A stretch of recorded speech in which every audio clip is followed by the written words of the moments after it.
Hello ਦੋਸਤੋ, induction ਚੁੱਲ੍ਹਾ ਅੱਜ ਦੀ ਮੁਰੰਮਤ ਕਰਾਂਗੇ। ਇਹ ਵਰਕ ਨਹੀਂ ਕਰ ਰਿਹਾ, ਕੋਈ ਵੀ ਕੁਛ ਵੀ ਨਹੀਂ ਚੱਲ ਰਿਹਾ, ਬਿਲਕੁਲ ਡੈਡ ਕੰਡੀਸ਼ਨ 'ਚ ਹੈ ਇਹ। ਅੱਜ ਇਹਨੂੰ ਦੇਖਦੇ ਹਾਂ ਖੋਲ ਕੇ ਕੀ ਬਣਦਾ ਇਹਦਾ, ਤੇ ਇਹਨੂੰ ਰਿਪੇਅਰ ਕਰਾਂਗੇ। ਆਹ ਕੱਢੇ ਪਲੱਗ।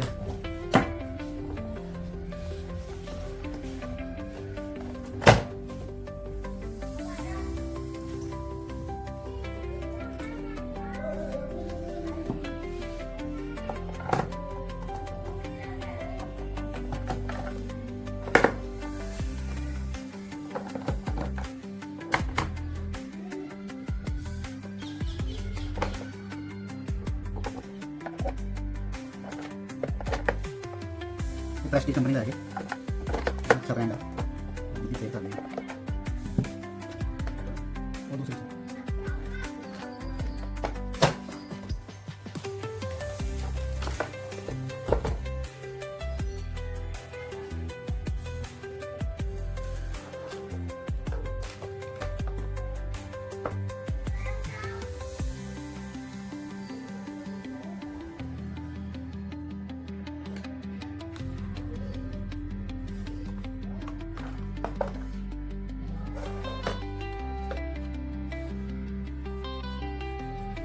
शायद ना ये स्विच प्रॉब्लम लगती है।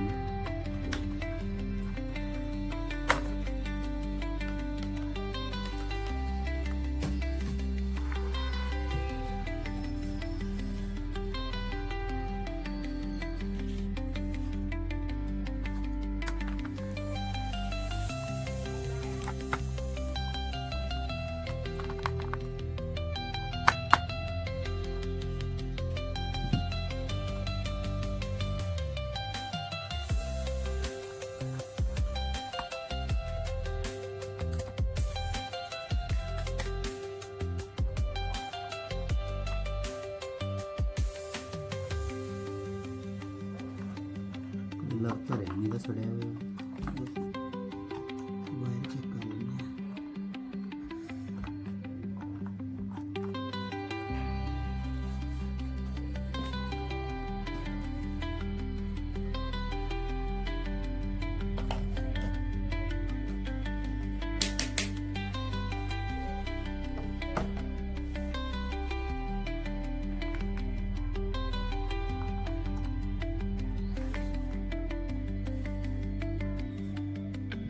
वोल्टेज आ रही है, वोल्टेज तो सही आ रही है।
देखो दोस्तों, वर्किंग च हो गया। हुण आपां इत्ते चाह रख के देखते हैं, रखो ही चाह इत्ते। चल पिया, ठीक है। टेंपरेचर बता सकते हैं 100 पे आ गया।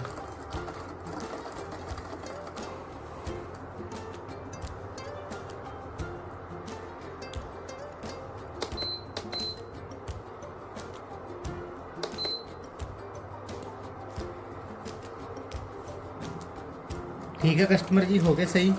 हाँ जी, हो गया 700 रुपया हो गया साढ़ा, 700 रुपया दे दीजिए। ठीक है जी, खाते च नोट कर लो जी। खाता नहीं चलता साढ़ा। ओके दोस्तों, बाय। साडा इंडक्शन चूल्हा हो गया ठीक है। बाकी अगली वीडियो च फिर मिलांगे ਤੁਹਾਨੂੰ। Bye bye.